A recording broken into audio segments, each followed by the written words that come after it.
তোমরা অনেকেই আমাকে জিজ্ঞেস করেছিলে যে কিভাবে আমি এই পিকচারগুলো এডিট করি। তো তোমাদের অনেক রিকোয়েস্টেই আমি এই টিউটোরিয়ালটা ফাইনালি কমপ্লিট করেছি। তো ভিডিওটা একটু লেন্দি হতে পারে, তো তোমরা ধৈর্য ধরে মনোযোগ দিয়ে দেখো। আশা করি তোমরা খুব তাড়াতাড়ি এরকম এডিট করতে পারবে। তো কিছুদিন আগে আমি সেম এইরকম পোস্ট করি আর তাতে একটা পোল অ্যাড করেছিলাম, আর যেখানে তোমরা খুব ভালো রেসপন্স করেছো। এই পিকচারগুলো আমি প্রায়ই পোস্ট করি আর ভিউ তোমরা দেখতেই পারছো। আর আমার বার্থডে পোস্টে যে এত পরিমাণ ভিউ হবে আমি স্টিল এখনও অবাক। তো চলো শুরু করা যাক। তো এই পোস্টের এডিট করার যে স্ক্রিন রেকর্ড ছিল, জানি না কিভাবে ডিলিট হয়ে গেছে, তাই তোমাদের এভাবেই আমি শেয়ার করছি। তার জন্য এক্সট্রিমলি সরি, বাট তোমরা হয়তো বুঝতে পারবে আশা করি। তো ফার্স্টে পিন্টারেস্ট বলে একটি অ্যাপ আছে, তোমরা এটি ডাউনলোড করে নিও, কারণ এর থেকে তোমরা অনেকভাবে হেল্প পাবে। দেন অ্যাস্থেটিক ব্যাকগ্রাউন্ড বা টেমপ্লেটস লিখে সার্চ করলে তোমরা এরকম অনেক সুন্দর সুন্দর ব্যাকগ্রাউন্ড পেয়ে যাবে। তোমরা তোমাদের চয়েস অনুযায়ী সিলেক্ট করে ডাউনলোড করে নিও। তো এখন সবথেকে ইম্পর্টেন্ট অ্যাপের কথা বলবো, যার সাহায্যে তোমরা ক্যারোসেল এডিটিংগুলো খুব ইজিলি করতে পারবে। তো আমি স্ক্রোল বলে একটি অ্যাপ আছে, সেটি ইউজ করি। এটা অ্যাপেল আর অ্যান্ড্রয়েড বোথ ইউজারের জন্যই ফ্রি।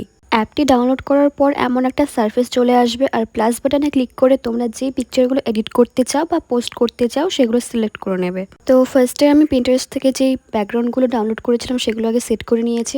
যেহেতু এই পার্টগুলোর এডিটের স্ক্রিন রেকর্ডটা ডিলিট হয়ে গেছে আর আবার সময় নিয়ে রেকর্ড করা পসিবল না, তাই যেগুলো বলছি একটু প্লিজ মন দিয়ে শোনো, আশা করি তোমরা বুঝতে পারবে।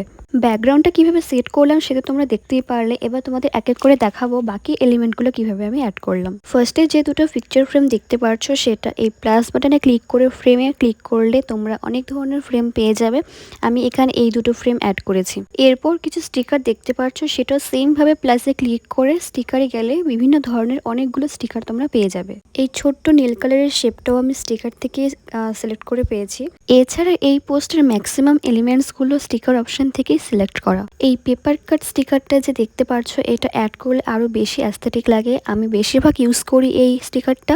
আর এই স্টিকার অপশনে এত কিছু এলিমেন্ট আছে, সেগুলো তোমরা তোমাদের নিজেদের ইচ্ছে মতো ইউজ করে আরো অ্যাস্থেটিক তৈরি করতে পারো তোমাদের পোস্টগুলো। এই পোস্টটা আমি ম্যাক্সিমাম স্টিকার আর ফ্রেম দিয়ে এডিট করেছি। নেক্সটে পসিবল হলে বা তোমরা যদি আবার রিকোয়েস্ট করো, তবে আরো যে এডিট অপশনগুলো আছে সেগুলো দিয়ে ভিডিও বানাবো। যেহেতু তোমরা ইউটিউব টিউটোরিয়ালস থেকে রিলসে ভিডিওটা বানানোর জন্য বেশি রেসপন্স করেছিলে, তাই ভিডিওটা একটু লেন্দি হয়ে গেছে। তো লাস্টের দিকে যে ক্যামেরার মতো দেখতে এবং তিনটে ছবি একসাথে দেখছো, সেটা ফ্রেম থেকে সিলেক্ট করেছি। আর সিলেক্ট করার পর এরকম প্লাস প্লাস দেখতে পাবে, সেখানে ক্লিক করলে তোমরা পিকচার অ্যাড করতে পারবে। আর লাস্টলি যদি তোমরা আরও পিকচার অ্যাড করতে চাও, তাহলে এই প্লাসে ক্লিক করলে হোয়াইট ব্ল্যাঙ্কটা সিলেক্ট করলে এসে যাবে। সো আই হোপ ভিডিওটা তোমাদের হেল্পফুল হবে, and follow me for such tutorials. By.